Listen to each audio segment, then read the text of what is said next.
out of the ordinary insights. Brought to you by Investec Specialist Bank. Joining me on Captains of Industry is Mark Steinhobel, the chairman of VWV. Mark, thanks very much for your time. Let's go back 30 years. Tell me how this all started, because it's a very interesting story. Well, I'd love to tell you that it was some kind of grand plan, but it wasn't. It was very organic. It kind of just happened in response, I guess, to our clients' needs. So we started as a tiny little PR company, kind of a two-man band. And then Let's start there. Apparently you had to start the PR company because of your water skiing accident and you needed money, bottom line. Yes, I had an unfortunate water skiing accident, came out of hospital with nothing, and if you have nothing and you have a little bit of an ability to write and a telephone, you can be in PR. By self-admission though, you're not very good at PR is what you've been No, quoted as saying. I hated PR. I absolutely hated it. I found it very difficult to imagine that the future of my clients was in the hands of journalists like you.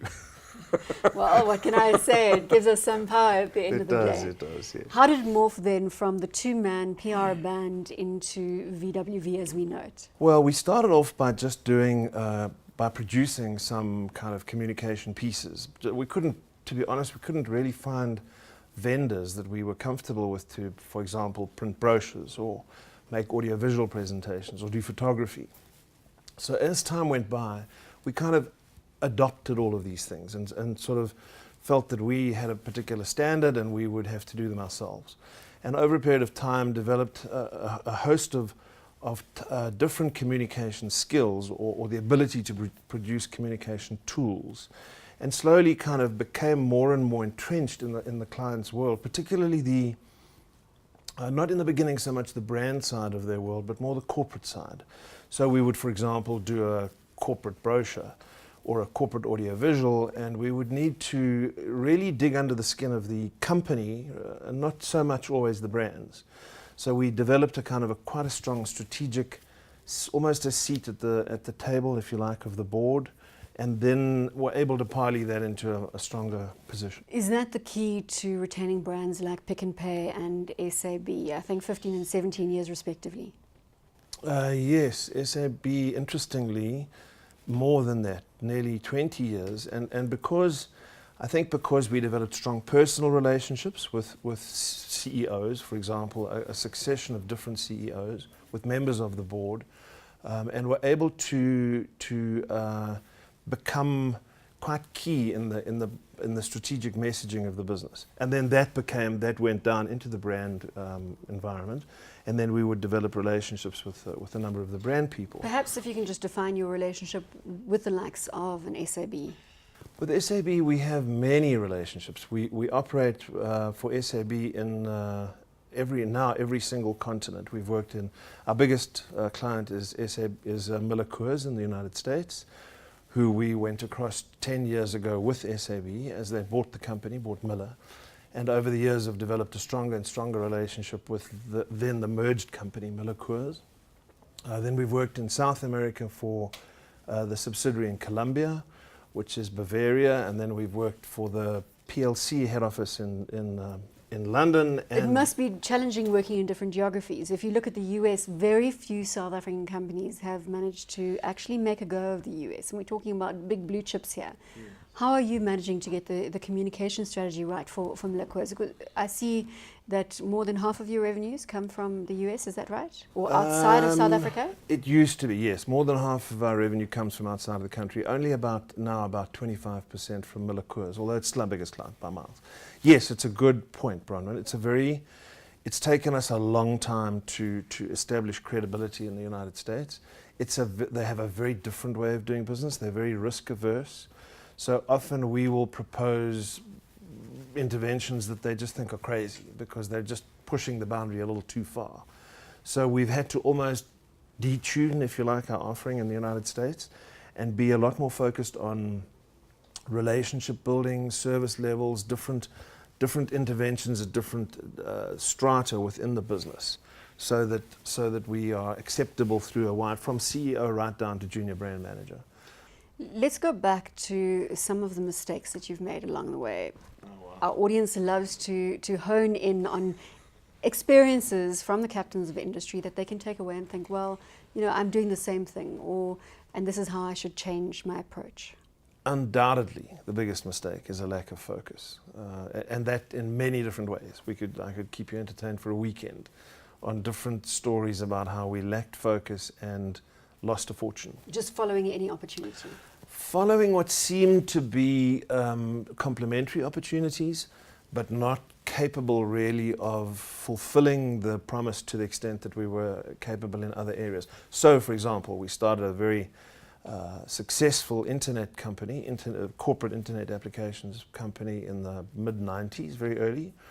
And we did very well in South Africa because we had a lot of good relationships. So we marched off to Singapore because we thought that that was where the digital future was. They were busy wiring the whole island. So we figured that's where we should be, and we had some friends in an ad agency, and off we went and started a business. Well, I think it cost us 6 million rand in the next 3 years, and we retired very bruised because we couldn't even get the time zone difference right between us and Singapore. When do you pull the plug on a project like that, when you are so heavily invested? Well, when you're a fairly small business like we were then, and still I guess are, you pull the plug when you run out of money. Basically, because we've never really had an angel investor involved. We've always funded this business ourselves. So we pretty much learnt the hard way and ran out of money.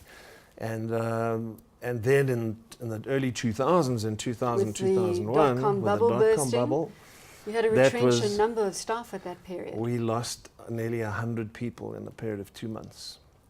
It was unbelievable. It was literally like a light switch being turned off.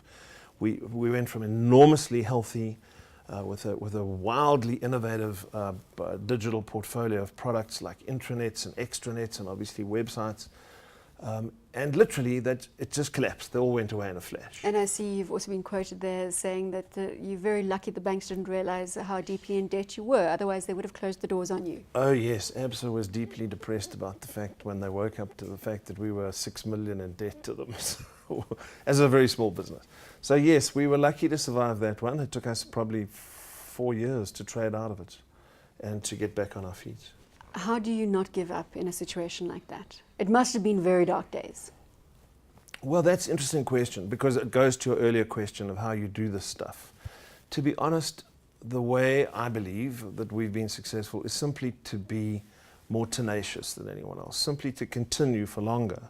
So it's not like we really had this amazing, insight or vision. I think we just were more consistent for a longer period of time.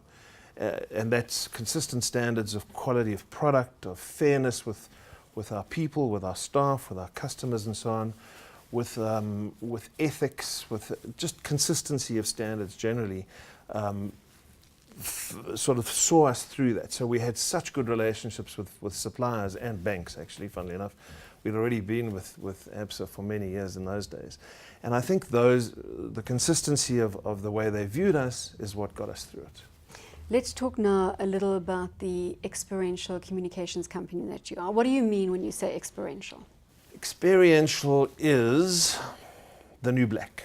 Experiential is the future. We quite simply believe that it's not enough anymore to be two-dimensional in your contention of advertising a product or marketing a product in any way. We believe it's a dialogue with consumers, that if consumers don't experience products and services, that in the future they simply won't buy them. So what we do is we create experiences that transform behaviors and create delightful surprises.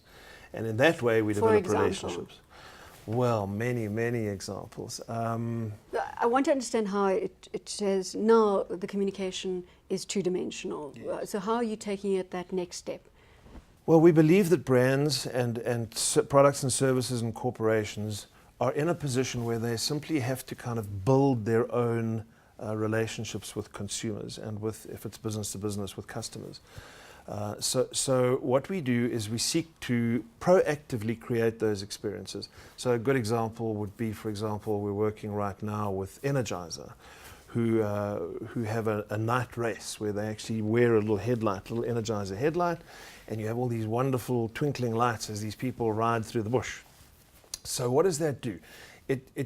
what Energize is doing, with our help a little, is creating an experience for the people that buy their products that doesn't seek to simply unload on them, but seeks to help them and add value to their lives by creating that experience. And then this idea goes right through every delivery system, and certainly into digital and maybe mainly mobile. Now with digital really changing the face of communications, we feel it in television as well. How is that changing the landscape for you? It changes dramatically on a daily basis. You've got to be on top of it, but it's almost impossible to be on top of this thing. Yes, interestingly, we were into the internet world very early, as I said, and for way too early. So we built things in the 90s that were just absolutely extraordinary, but no one knew what they were. So we built, for example, a website for SAA that could auction tickets before Travelocity and all the big auction sites even existed. But no one knew what it was, so they didn't use it. So my secretary ended up going a lot of different places on auction tickets that cost her nothing, because we were buying our own tickets. So what we've tried to do, or what our mistake has been, I guess, is to not innovate ahead of the acceptance curve of consumers. And in the more recent years, with the advent of mobile, what we've seen is this idea that everybody is online, everybody is connected. The idea that you're dealing with a restricted universe anymore has gone away completely. But this must be the hottest space in communication. On a daily basis, brand managers must be approaching you and saying, listen, how do I get my head around the digital platforms, Twitter, mobile, the whole gambit? Yes, and unfortunately there is no silver bullet. There is no real...